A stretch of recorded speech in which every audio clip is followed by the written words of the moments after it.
Salut les effroyables, on se retrouve pour ma deuxième partie du bilan lecture du mois de mars. Donc tout d'abord, pour changer, je vais vous parler d'un manga. Il s'agit de Gannibal, donc écrit par Masaki Minomiya. Donc là voici le tome 1, c'est au total une série qui se fait en 13 tomes. Et qui parle donc de cannibalisme. C'est un manga d'horreur et je vais vous raconter l'histoire.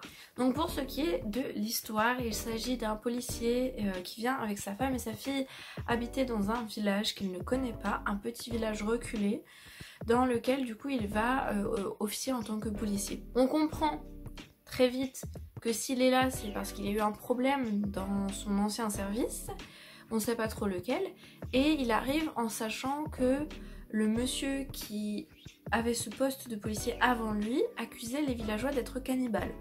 Il n'y croit pas, mais ça le met quand même franchement mal à l'aise. Et il va se rendre compte que les villageois ont vraiment une attitude de rejet envers lui.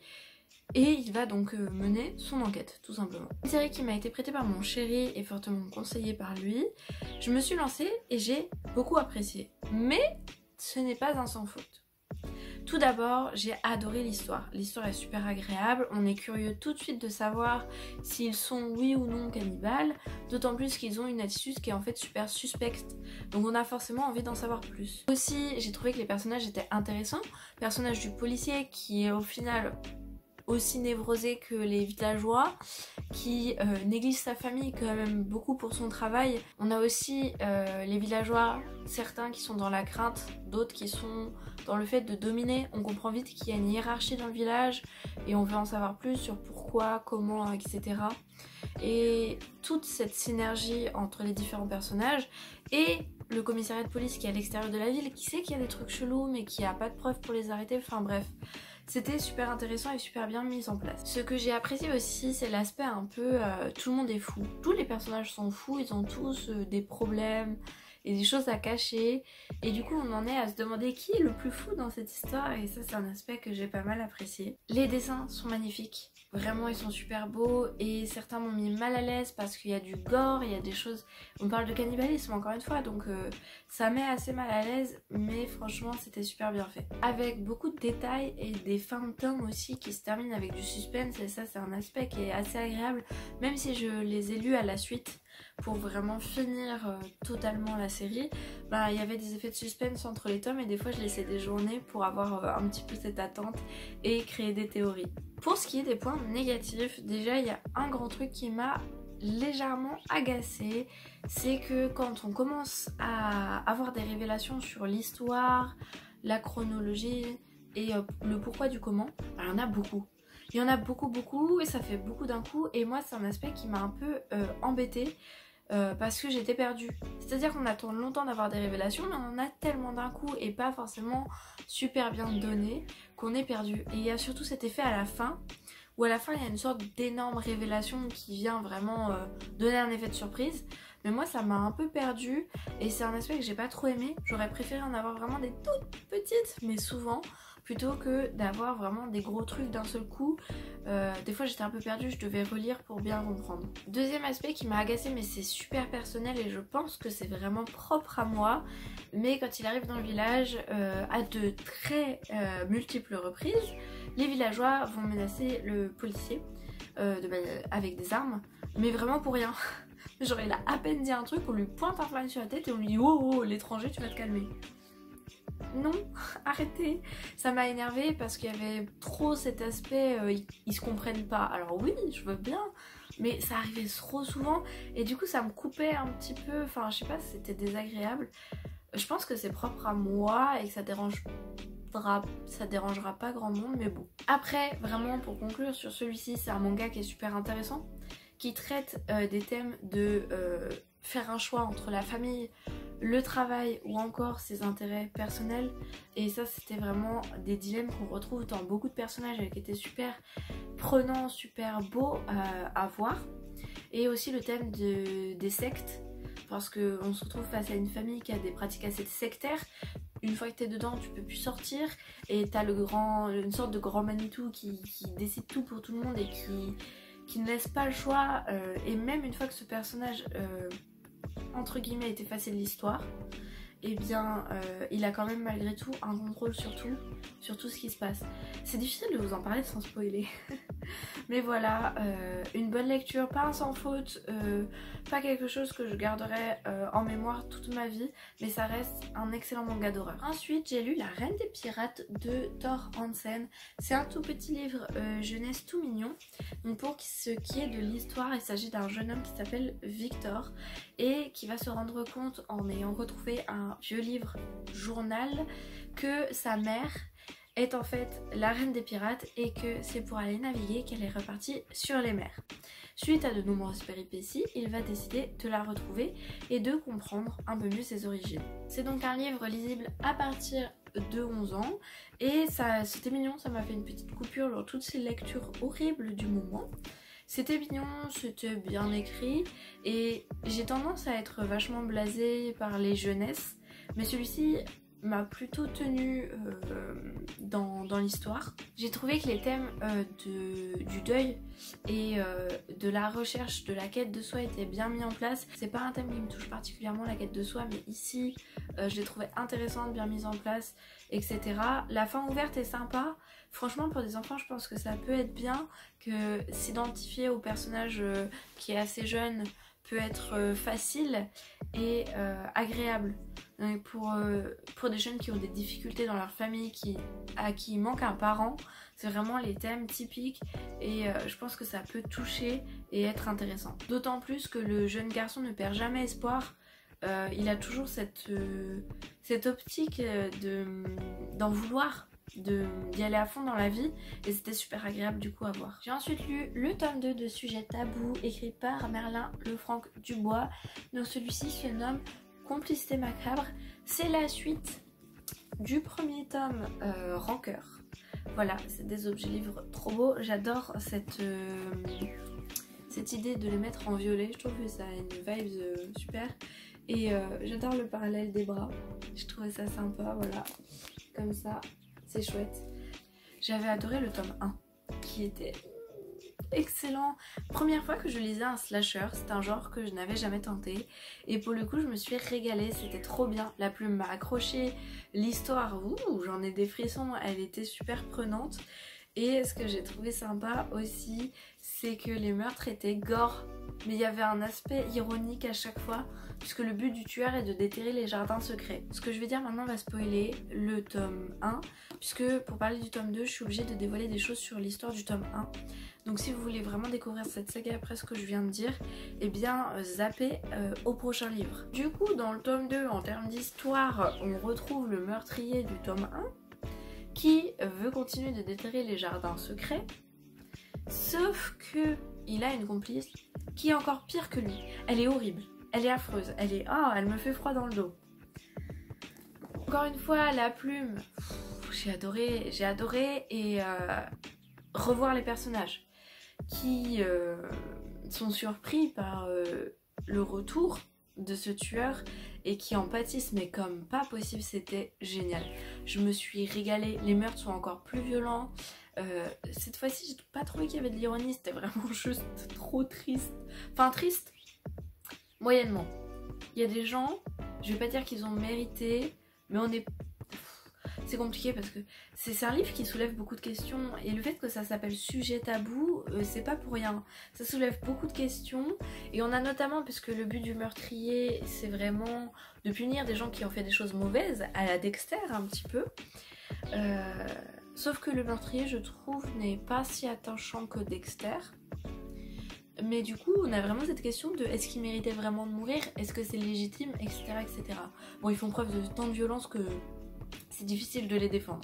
Mais voilà, c'était trop bien de le voir avec sa complice, c'était super intéressant parce que le meurtrier c'est pas un personnage qui en termes de caractère est énormément développé et là pour le coup on a beaucoup de détails sur lui, on le comprend mieux et on a vraiment une plongée dans sa psychologie et donc également celle de sa complice qui est très très intéressante. Donc voilà, un roman que je conseille absolument et je le dis, si l'auteur passe par là, mais je le savais, mais depuis le début, je le savais, voilà, j'ai besoin de le dire. Aussi un aspect que j'aimerais souligner et que je ne vois presque jamais dans les romans d'horreur, dans les policier, enquête, etc. Alors pour moi c'est essentiel, c'est la méfiance. Ce que j'ai trouvé exceptionnel, c'est que les personnages se méfient, et de tous, et de tout le monde. Et c'est quelque chose que je ne vois à mon goût pas assez. Là il y avait vraiment une sorte de rationalité de se dire je rencontre cette personne, en l'occurrence en parlant de la complice, je rencontre cette femme, elle vient d'arriver dans ma vie, c'est un peu louche, je vais me méfier, etc. Même si le personnage a envie de la connaître, non il va se retenir, etc. Par méfiance, et j'ai trouvé que c'était super rationnel et que c'est quelque chose que j'aimerais bien plus voir parce qu'en fait c'est logique. C'est logique, tu sais que t'as une tueuse à proximité, tu te méfies. Mais lisez Sujet tabou, en plus c'est court, il n'y a que 2 tomes. L'auteur est incroyable et il a sorti un autre livre qui n'a rien à voir avec ça. Du coup, je vais me lancer, mais c'est certain, il est excellent, je peux que vous dire de foncer. J'ai ensuite terminé une autre duologie, enfin terminé, il y a un 3e tome en cours aux États-Unis qui n'a pas encore été traduit en français, on verra. Mais à l'heure actuelle c'est une duologie avec une fin plus ou moins ouverte, donc effectivement ça laisse présager une suite. J'ai donc de la duologie qui a inspiré la série You, comme vous pouvez le voir avec les petites étiquettes en bas des livres. Donc le tome 1 c'est Parfaite, donc écrit par Caroline Kepnes, un tome que j'ai beaucoup apprécié. C'était vraiment sympa, l'écriture a accroché. C'est quelque chose de très psychologique où il n'y a pas tant d'action que ça. Puisque le but c'est d'être dans la tête d'un psychopathe qui fait le tri en tuant les gens autour de la femme qu'il aime. À partir de là, du coup, c'est quelque chose de très psychologique puisqu'on suit ses pensées et que vraiment le but c'est ça. C'est un personnage qui est détestable, qui a beaucoup de préjugés, qui juge tout le monde. Qui critique Stephen King, c'est-à-dire qu'à un moment donné il y a quelque chose d'assez cocasse, c'est qu'il va dire que en fait il est libraire, donc il dit que sans lui Stephen King ne pourrait pas vivre de sa passion parce que s'il ne vendait pas ses livres, eh ben, il ne vendrait pas du tout. Oh, on se calme, on se calme. En plus j'aime beaucoup Stephen King, alors voilà. Bref, c'est quelque chose d'assez cocasse parce que vraiment il a des réflexions en fait terribles.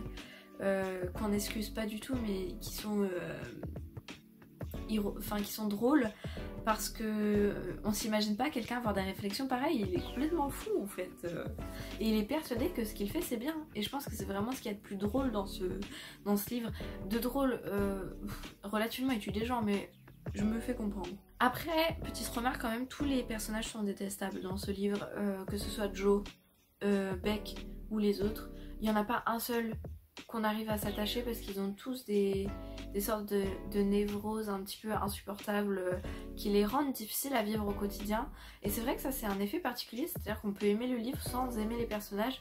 J'ai trouvé ça assez exceptionnel. À partir de maintenant je vais donc spoiler légèrement puisque je vais parler du tome 2 et je ne peux pas le faire encore une fois sans parler du tome 1. J'ai donc lu ce mois-ci Les Corps Cachés, le tome 2. On retrouve donc Joe qui, au début de ce tome, se met en couple avec une autre femme, sauf qu'elle le vole, elle l'arnaque, et elle se tire à Los Angeles. Ça va le mettre légèrement en colère, notre petit Joe. Il va la suivre pour se venger, sauf qu'entre deux, il va rencontrer Love et va en tomber amoureux, et c'est reparti pour une série donc de meurtres, encore une fois, hein, c'est le principe. Sauf que cette fois-ci, je n'ai pas trop aimé. Je suis ultra mitigée. Comme d'habitude, la plume de l'auteur est super agréable. Le fait de suivre Joe dans sa tête, encore une fois, pas tellement... Enfin, cette fois-ci, il y avait quand même plus d'action que dans le tome 1, parce qu'il part à Los Angeles et il se passe plein de choses, il recommence une vie quand même. Ce que je n'ai pas aimé, c'est qu'à la moitié du livre, on se retrouve dans une situation, ils sont dans une maison pour tourner un film, c'est une longue histoire. C'est long, c'est d'une lenteur, d'une longueur... J'en pouvais plus. J'ai fait cette lecture en lecture commune avec Azarat sur Instagram. Allez voir son contenu, elle est géniale. Elle est adorable, je me suis régalée. Et on a eu la même réflexion du coup. C'était long, c'était chiant et il y avait beaucoup de scènes de cul, mais genre vraiment détaillées au possible, qui n'apportaient rien et qui rendaient le livre encore plus long en fait. C'était insupportable. C'est-à-dire que les scènes de cul ne me dérangent pas, mais quand c'est pour rien et que ça allonge l'histoire, non. Juste non. On s'est fait la réflexion aussi qu'il est beaucoup moins méthodique en fait. Dans le tome 1, il tue des gens, il est super méthodique, il fait gaffe à lui et tout. Et là, on se sait à Azarat, il laisse des pots de pisse partout en fait. Donc oui, il est beaucoup moins méthodique, beaucoup plus de risques de se faire choper. Et ça, c'est dommage parce que c'était un aspect du personnage qui était assez intéressant. Pour faire un parallèle avec la série, inévitable, Je l'ai regardé en entier, j'attends la nouvelle saison avec grande impatience. Et bien là je suis bien déçue mesdames, messieurs. Tout simplement parce que si on retrouve à peu près les mêmes personnages que dans la série, pour ceux qui l'ont regardé, la raison pour laquelle ils partent à Los Angeles, totalement différente. Totalement différente, ça n'a rien à voir, c'est pas du tout la même raison. Bref, bah de toute façon vous l'aurez compris avec le résumé, je me répète. Moi ce qui m'a déçue vis-à-vis de la série que j'ai regardée avant du coup, c'est vraiment le fait que les personnages n'ont pas de caractère. Dans la série, on a des personnages, pour ceux qui savent, Delilah, le frère de Love, j'ai un trou de mémoire, A few moments later. Forty. Delilah et Forty, c'est des personnages... Delilah, elle a un caractère de malade dans la série, c'est une femme forte, elle désingue tout sur son passage, et c'est quelque chose que j'ai apprécié, puisque Joe, il a pas l'habitude de ça en fait.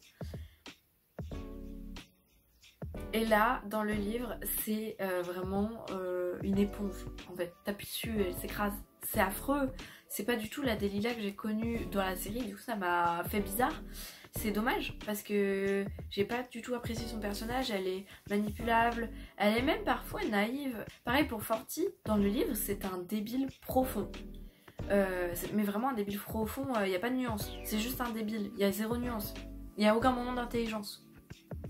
Alors que dans la série, on pense vraiment profondément qu'il est débile, alors que en suivant bien ce qui se passe, on se rend compte qu'il l'est pas tant que ça, et qu'il est capable vraiment déjà de protéger sa sœur comme elle le protège, mais aussi de faire des choses et de comprendre des choses tout seul. Et là c'est pas du tout le cas. Et ça c'est un aspect qui m'a déçue. Alors est-ce que si j'avais pas regardé la série avant, j'aurais eu un regard différent? Franchement c'est possible. Mais pour la lenteur du livre, ça change rien. Après, pour revenir sur une note positive pour finir sur ce livre là, j'ai trouvé que le jeu sur le prénom de Love, parce que ça a un sens dans le livre, dans la série aussi on le comprend, mais c'est bien moins expliqué.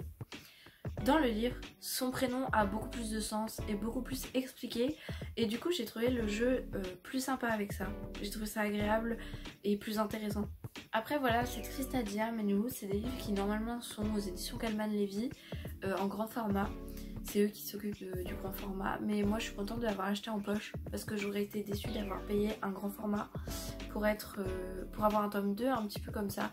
En fait c'est mitigé parce que ça reste que j'ai moyennement apprécié, on va dire. Même le policier dans la série c'est une pépite, ce personnage. C'est une véritable ordure, ça n'a rien à voir. Bref, c'était un peu biscornu comme chronique sur ce livre, mais c'est difficile de vous en parler de manière organisée. Pour finir, je vais parler de 3h33 de Nicolas Mack. Et là, je vais y passer du temps parce que j'ai des choses à dire. C'est une très bonne lecture. Tout d'abord, je remercie infiniment l'auteur de me l'avoir envoyé. Je suis extrêmement touchée de pouvoir l'avoir en version papier et surtout super heureuse. J'ai hésité à l'accepter parce qu'il y avait déjà beaucoup de lectures ce mois-ci, mais je ne regrette pas parce qu'un gros coup de cœur en fait. Donc ce coup de cœur, comment ça se présente en termes d'histoire? C'est un jeune couple qui déménage dans un appartement. Le jeune homme ne travaille pas, et la jeune femme oui. Ils vont découvrir que l'ancien locataire est mort dans des circonstances quelque peu étranges. C'est quand même fait... Je ne le dirai pas en fait, ça va spoiler, mais très très étrange et surtout très gore. Donc ce jeune homme qui ne travaille pas, pendant son temps libre, va s'occuper de l'enquête pour savoir un petit peu ce qui s'est passé. Et au fur et à mesure, ils vont découvrir qu'il y a des phénomènes de plus en plus étranges dans l'appartement. C'est vraiment une histoire qu'on peut dire un peu basique, une histoire d'appartement hanté. C'est quelque chose qu'on a vu et revu. Et étonnamment, j'ai eu un sentiment d'originalité dans les détails déjà de l'histoire. Et ça m'a pas empêché d'être à fond. C'était trop bien. Et la fin change. Franchement la fin je m'y attendais pas. J'ai adoré, c'était le petit plus qui vraiment fait une petite explosion agréable. Vraiment l'écriture. Découvrir la plume de cet auteur. C'est son premier roman. J'ai rarement vu un premier roman aussi réussi. Franchement c'était pas mal. Donc non franchement je vous dirais de foncer, la plume, les histoires sont agréables. Les personnages sont intéressants. En fait on a un personnage principal qui est un peu ingrat quand même des fois et qui malgré tout fait preuve d'une certaine générosité. c'est assez particulier et j'ai trouvé sympathique à suivre, en fait agréable à suivre dans son caractère. Je le déteste parce qu'à un moment il a dérapé, je ne dirais pas pourquoi, mais ça m'a mise très en colère. Ceux qui l'ont lu, on se sait, non en fait. Et il en reparle pas et pour moi c'est une preuve un peu de son caractère ingrat. C'est vraiment, il en reparle pas et il y a un malaise qui est lié à cet événement, mais c'est tout. Et moi, pour moi, il aurait dû faire preuve d'honnêteté, mais bon, bref, c'est une autre histoire. Je vous conseille absolument ce livre. Déjà, pour valoriser le travail de l'auteur, qui pour un premier bouquin s'en sort mais extrêmement bien, et parce qu'il s'agit d'une histoire d'appartement hanté tout à fait accrocheuse, agréable et vraiment intéressante. On est mais pris dans les suspens, dans la volonté de comprendre, etc. Il y a quelques jolies citations franchement qui m'ont fait plaisir, qui ont été super agréables à suivre, et il y a des moments super tristes. J'ai eu la larme à l'œil à des moments parce qu'on suit le journal de l'ancien propriétaire, on découvre ce qui lui est arrivé et vraiment quand on voit qu'il sombre vraiment dans une folie terrible, ça m'a arraché le cœur mais profondément, et du coup je peux que vous dire d'y aller parce que cet auteur a du talent. Et pour un premier roman, il mérite vraiment une visibilité plus grande. Donc si vous êtes intéressé, n'hésitez pas. Il y a, je dois le préciser par honnêteté avec vous, il y a eu quelques coquilles dans le texte qui sont, je pense, vraiment juste purement de l'inattention. Il n'y en a pas eu beaucoup. Je pourrais vous les compter sur les doigts d'une main. Il n'y en a pas eu beaucoup et j'en ai parlé à l'auteur qui va les corriger. Et pour cet effort et cette gentillesse d'écouter les critiques des lecteurs, franchement encore plus, il mérite encore plus que vous alliez voir, c'est super cool. Donc voilà, 3h33 de Nicolas Mack, n'hésitez pas. Donc voilà pour ce deuxième avis lecture du mois de mars.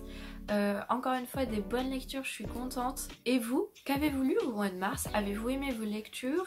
Est-ce que je vous ai tenté avec celle-ci? J'espère, parce que franchement il y a eu vraiment presque que du bon. Donc voilà, est-ce que je vous ai tenté? Est-ce que vous les avez lus? Est-ce que vous les connaissez? Qu'est-ce que vous en avez pensé? N'hésitez pas, j'adore papoter. Du coup, n'hésitez pas à laisser un like, un commentaire et à vous abonner. Franchement, j'adore vous parler de livres sur YouTube, c'est super agréable. Voilà, je vous dis à la prochaine les effroyables.